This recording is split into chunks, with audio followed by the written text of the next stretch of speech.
large humans. This is amazing. Thank you all for coming. We are so thrilled that you are here. This is Exploring the Creation of a Cosplay Garment, and sponsored by Laurel.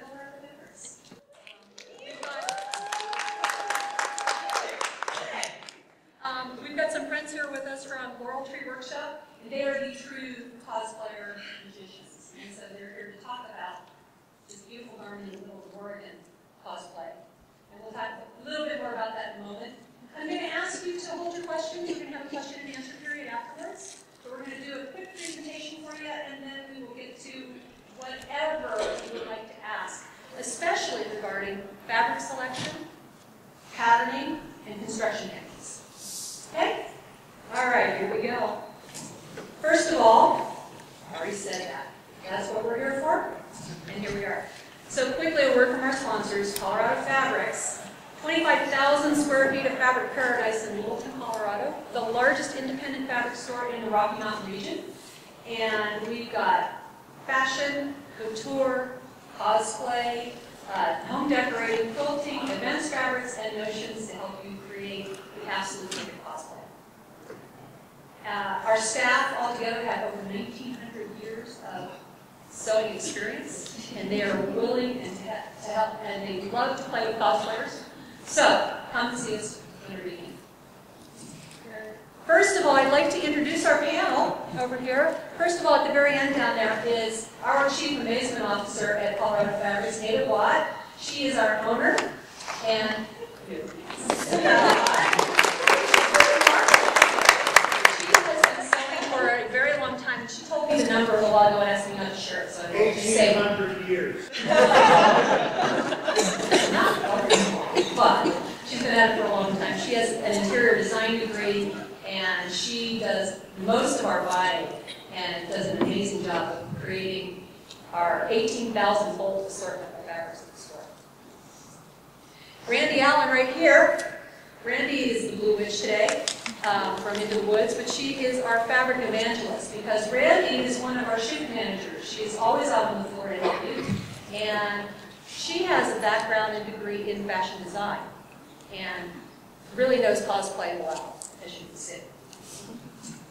I'm Danielle Boom. I am our ambassador of Buzz, and basically I'm the marketing person in Colorado Fabrics, so that's about me. From Laurel Tree Workshop, we have Elle, right over here. Elle is the materials genius, and she can make darn near anything out of darn near anything. If you look at this garment and you look at that breastplate and the necklace, that's Elle's work. So that speaks for itself. The mistress of seams is Bee, our Pinterest lady today. And she is the woman who constructed the garment itself. And I'm going to tell you what, there's so much handwork in that garment, it is astounding. It's just amazing. So lots of layers, and we'll talk more about that in a little bit. And then Kavi Pech is the life giver. She's the person who wears the garment and truly turns it into a cosplay and brings it to life. So this is our panel. The garment we're talking about today is this beautiful garment right here, the Oregon from Dragon Age Inquisition. It was created for DCC 2014 by these three young ladies right here. So I'm going to turn it over to them. Well, first of all, if you are new to cosplay, you don't need to start with something like Morgan. Start with something simple. But regardless of the complexity of the costume you choose, the process is going to be pretty much the same. And the first thing that you will do is collect pictures from the game or the anime or the other cosplays. Just find things that will inspire you for your costume. Yeah, absolutely. And I think for everyone who cosplays, you find a character that captures your imagination in one way or another, and that's the thing that gets you started, and that's the passion that gets you started. And so you can start just, oh, the mic, can you hear me? I'm sorry. I lost my train of thought. You pick a character because it captures your imagination, and so you can start looking for those pictures, even resources like pictures of other cosplayers to see what other people have done, see what you like, see what you don't like, and fuel that creative passion for this character. And I know that, at least for myself, that's where I get a lot of my kind of my avenue that I go down. There's kind of two huge ways that cosplayers tend to go. You either go kind of interpretive, in which you're, some things can't be brought into real life, unfortunately. Sometimes, the same picture that you found of the same exact character looks different in the very next shot of the character, and that's something that we ran into a lot with Angela when we were doing her. And she's the, I don't know if we have There's her a here. picture right there. The one with the giant wings. Every time she's incredibly hard to find pictures of with her wings. So I went on Crunchyroll and would start and stop in between the different scenes. And the skirt looks different in each of different scenes. So it's kind of just knowing where to kind of put your artistic flair into something like that when you're first starting to break a costume down. But then I know a lot of the fun for me is trying to really be true to characters and try and make the most identical to what I see in the picture come to real life. And so it's all within what you personally want to do with the character. And that's where, again, you are becoming this character, so you kind of have to bring that personal flair to it. So yeah. And the first thing that you'll want to do, once you've found the images and you've found the things that inspire you, is do a breakdown and look at the picture and figure out, okay, what is this costume? How many layers does it have? What materials will I need? How do those layers fit together? And the more that you think ahead, the less trouble you'll run into, 2 months down the line when you're trying to craft it and time for the con and you suddenly realize there's a belt you didn't notice before. So, yeah, it's really helpful to sort of break it down, because that'll also give you an idea of the cost and of how much time it's going to take. Yeah, yeah. And also for a really large project like Morgan, where it's very, there's a lot of details and there's a lot of things going on, it can be a little more manageable if you break it down into pieces, where you focus on the skirt, you focus on the corset, you focus on the accessories and things like that, the necklace. What's great about a breakdown is you can separate it out into those pieces, but you can also understand how they all fit together as a whole. Because especially with video game or anime or things like that, you're not working off of realistic proportions. It's not a human being that you're necessarily. It's not human proportions. So to have that breakdown, you can put it into perspective for a human being. And what we've even done before for different costumes is we actually have taken pictures of ourselves, took them into the computer, and then did a side-by-side and kind of drew the different layers or pieces onto a normal person. So it's oh, I'm not going to have, 5 inches between this necklace and that necklace because my neck is not, in fact, 12 inches long. Yeah. So it's little things like that you can kind of help yourself realize beforehand, and it also really helps you when you're going to be actually going into the costume after that, because there's an order of operations as to what layer one must put on before another in order to actually get into something like that. So you're not stuck halfway trying to cram something over your head, even for this one, I have to put the mantle and everything on before I do makeup because it's so tight around the head, you just can't get it on any other way. And those are also things to consider when starting to make your garment. Where do I need to put invisible zippers? Where do I need to put facets? Where do I need to put hooks and eyes so that way I can either get in or get out? Because oftentimes, very clear in video games, especially Samus was one that we were considering, just even looking at the costume. She's got no seam lines as to how she gets into the bodysuit. None. So it's important things like that to kind of take a look at and see, okay, where am I going to sacrifice integrity so that way I can actually get into the costume. And so wearability is a big thing to think of when you're planning. That includes the weight of the fabric, the type of fabric that you choose, and how well you'll be able to maneuver. Which brings you into fabric choices, which is what these two ladies are the experts at. So when you go to Colorado Fabrics, which is where we get all of our fabrics, it's a wonderful place. take photos and ask questions, because they know what you will need. Yeah, bring in your character that you're working on and ask questions. And we're willing to take the time to spend with you. Not every fabric is going to translate from a photograph as it does in terms of how you expect it to look. And what we recommend is starting out with an inexpensive fabric. Draft what you think it'll look like, because once it's off the machine and onto a dress form, it might just flop into something completely different. And we do have thousands of rolls of carving fabrics, even what do you call it, a camel? Yeah. Famous camel fabric. Camel. We got I don't know, we got this crazy amount of like camel-colored fabric. It was just this light cotton, but we used that for I think 3 different projects just to make templates and test out how things were going to work first before. The last thing you want to do is get your wonderful, like, perfect fabric that you love. You test out the pattern that you're going to try and use, and it's not going to fit together. And now you have all these pieces of your perfect fabric that you can't use. Right. So they've got tons of wonderful bargaining fabrics that you can use, play with. I go there all the time. I get obnoxious amounts at a time. I think I usually get about 10 to 20 yards at a time, just because I don't know how many times it's going to take me to get the pattern correct. Right. So. And if you have a sketch or a picture, bring it. If you're in the middle of a project and it's just not doing what you want, countless times a day we have customers come in with an unfinished project, bring it up to the table and say, I'm stuck. How do I do this? You know, there are times in the store we're busy, but we will take the time. We could take you aside and help you work through it. Sorry, you wouldn't hear me. But what I was saying is we have a lot of customers come in with just a sketch. And we all have our own vision of what we want. It's both, like, obviously. We're willing to take the time to walk through fabrication with you, to recommend patterns. Not everybody, knows how to make a pattern. So, it's a matter of cutting down the particular design. It might take 2 patterns, it might take 3, it might take 4. And then teach you what seam lines and things like that. That's what we're there for. And those are things that we're looking at. And if you're starting, use a pattern, or use 6 patterns. That's okay. I was just going to say, one of the great things about Colorado Fabrics is that we don't just deal with fashion fabrics. We also have heavy vinyls and heavy canvas. We have everything. We like to say if you can't find it there, you can't find it anywhere.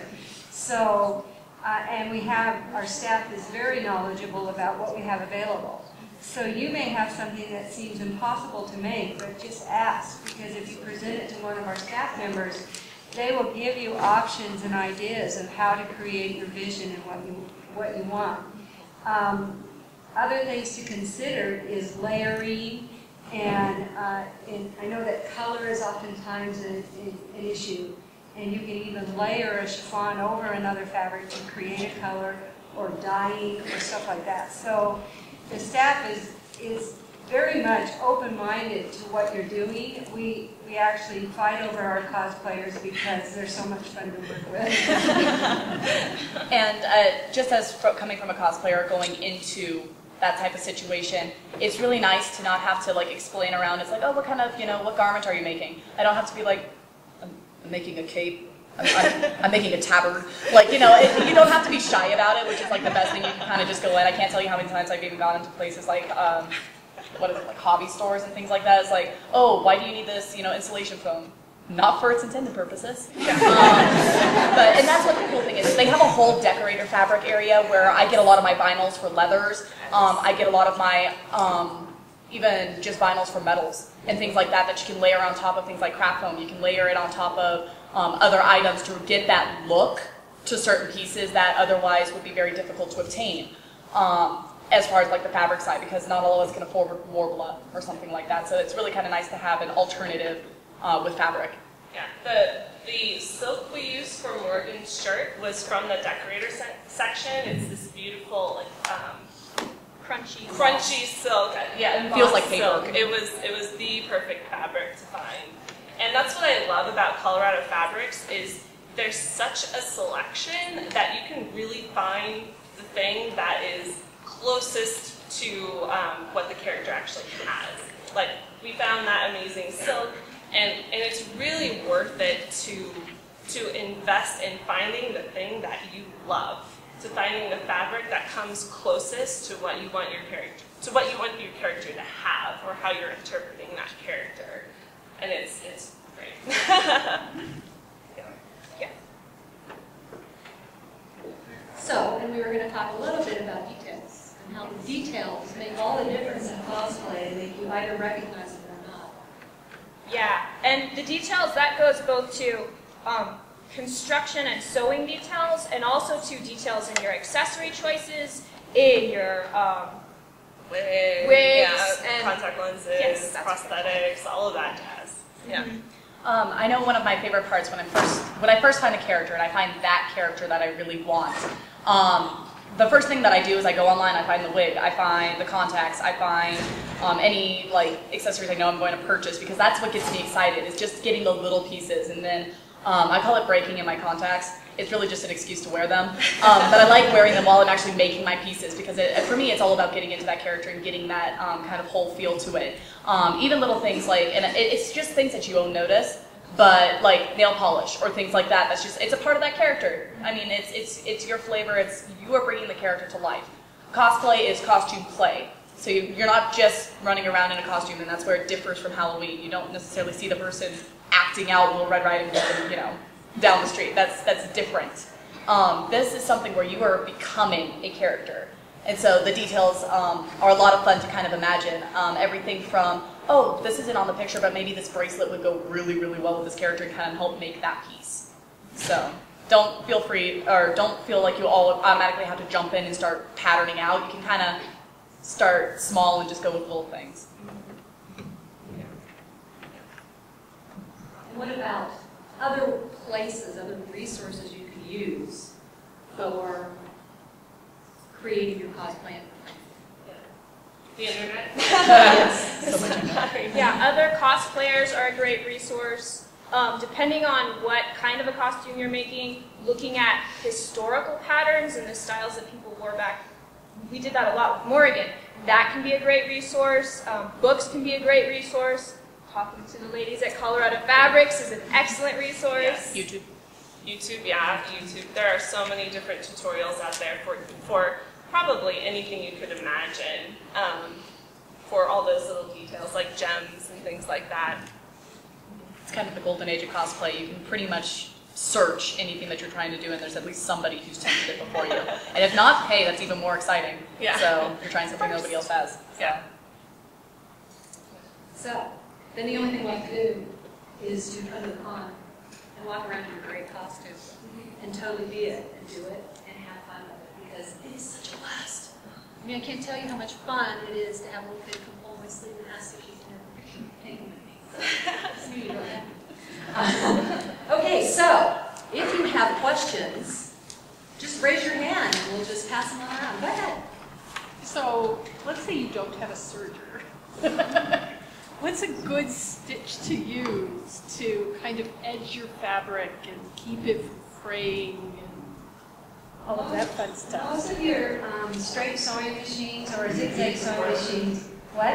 Okay, Oh. yeah, the question was, and thank you, Dave, because Yes. I meant to do that, but if you don't have a serger, what kind of stitch should you use on the edge of your fabric where you cut your fabric to keep it from fraying and rattling and doing all the nasty things that you don't want it to do?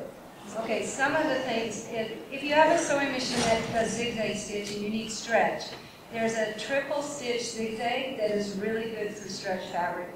And then, so it doesn't bust out when you're at the show, right? And you also pull on it slightly when you do it. And most sewing machines have several stretch stitches. As far as edging your fabric, you can do a standard zigzag, but there's also overlock stitches on a standard machine. Another idea would be to actually purchase fray check, and you can fray check the edge of your fabric. Then you don't have to worry about it fraying out. If you have a fabric that has a open weave or a big weave in it, a loose weave, you could double stitch your fabric. So you stitch it once for your seam, and then you come back and stitch it right next to it again.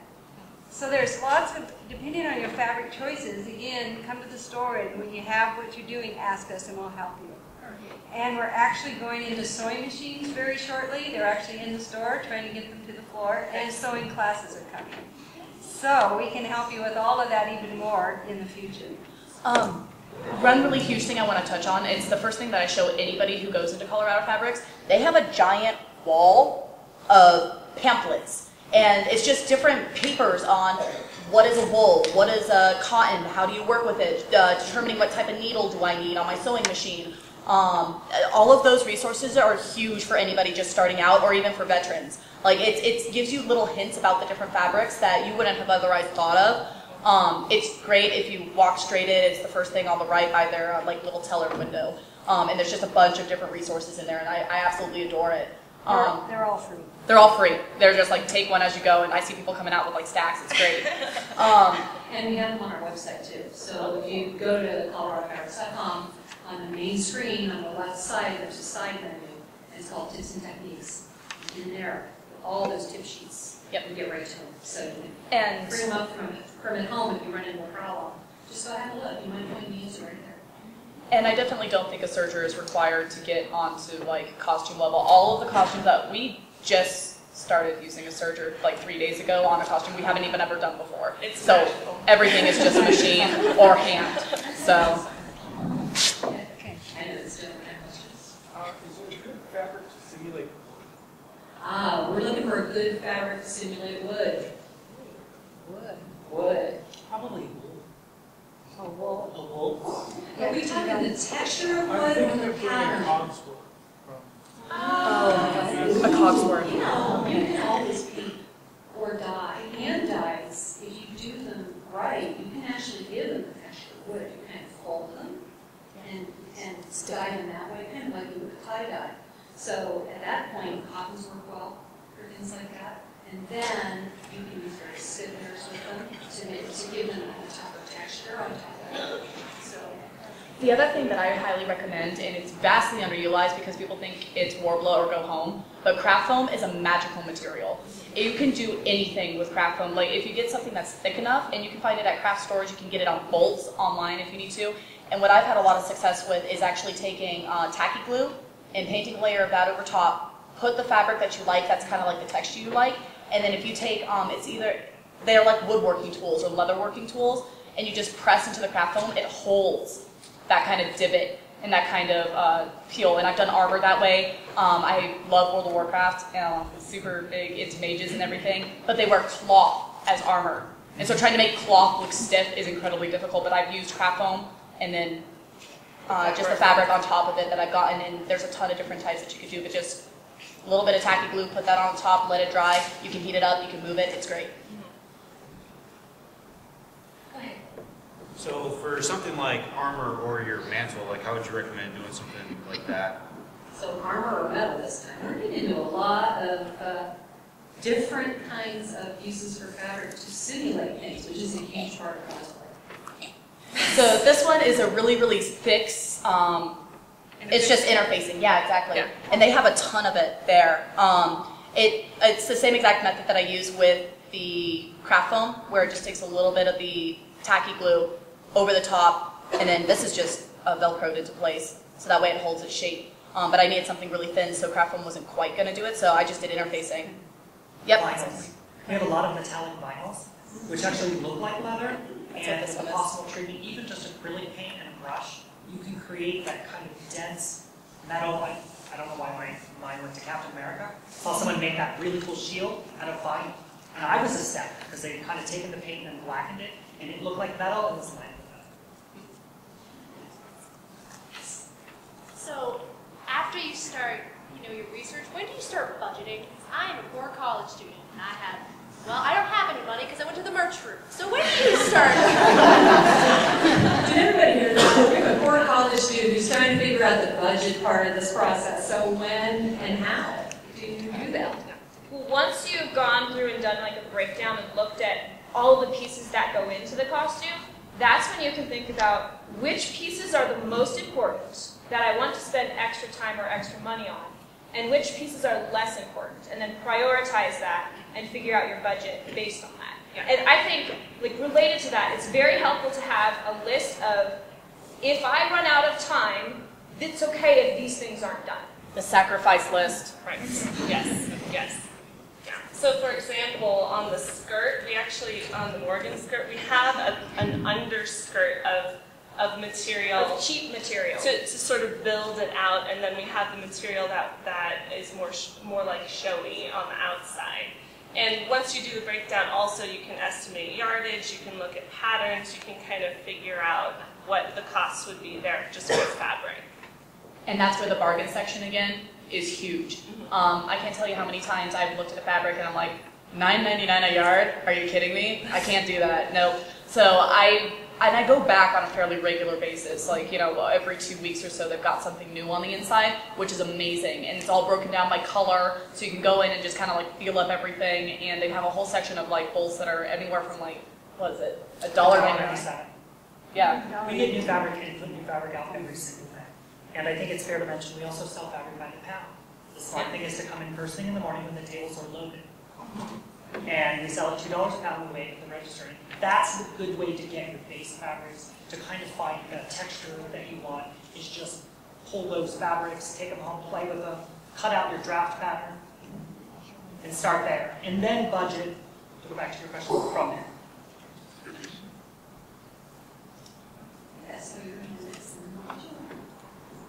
So, part of the costume that I've been working on involves a leather trench coat. Now, I don't have any reason to get a leather caped trench coat. I don't have anywhere to wear it, so I'm not going to buy one. But at the same time, I saw 3 different people doing that costume, and they all were wearing big, heavy oilskin coats, and I would die. It's just too hot. The things that I was looking into making it were in vinyls, but vinyls are also very hot. Do you have any recommendations for something like that would allow it to breathe a little better, be a little cooler? Polished cotton. Looks like leather, but it's actually cotton. Okay. You can even wax cotton, which also works well if you have the patience to do it. If you line it in something that wicks, that might also help. Also, cosplaying at the appropriate time of year helps. Certain cosplays, unfortunately, cannot be done at certain times of year, or are just impractical to do so. I think this is the first time I've practically worn something for summer. But I know that you might feel like you might be very hot, especially in a convention center, but if you're cosplaying something like that in winter, that might not be such a bad thing, considering the snow that we get here, or depending on where you would wear it in the region. So Yeah, duck outside, cool off, then go back into the con. For my question, I was wondering if you sold actual leather, not just vinyl, but leather itself. We do. We sell, we have 2 different departments. We have our decorator department where they actually sell full hides. Okay. So we're talking a full skin. Right. Practically in every color. When we have a sale, we tend to have to restock them. And then our fashion department, they sell smaller pieces. Okay. Vary by color. You know, there's a big table of them. You sell by size. So they start at extra small, go to extra. And then you have the, I'm trying to think, the leather dyes and the acid dyes for it. Well, leather dye itself. In terms of dyeing leather? Yes. Unfortunately, we don't carry dye. Okay. But we can tell you where to get it. One time, I remember this, I was there and there was a huge piece of bright red leather, and I thought this would be amazing for Bash to Stampede. Like, just this amazing, and so there are already like beautiful colors of leather. I think it's just not, you'd have to go and see what's available, but there might be a color for you there already. Okay. But you can dye leather and you can treat. Oh, yeah. You know what you're looking to do with it. Oh. And, you know, most leathers you can use either side. One side is suede, the other side is extra. Right. So I know exactly what I'm going to be doing with it and what colors I need. I just wanted to know if I could. It's a bit easier to try to get everything in one store and use all the coupons there than going to multiple stores and wasting gas. Especially if I need to drive up to Littleton since I live in Colorado Springs. Come in, we'll help you. I do not look like this. Yeah, I'm home right now, I like this first. Yes. So one of the common problems I run into with just a small home sewing machine is sewing thicker fabrics or multiple layers. Are there any recommendations? Like I've tried scaling down to thinner fabrics, usually it's just going to have the same look, or... Well, the question was about sewing multiple thick layers of fabric on a home sewing machine, and how do you go about doing that in a way that doesn't break the needle or run your machine or hurt you otherwise.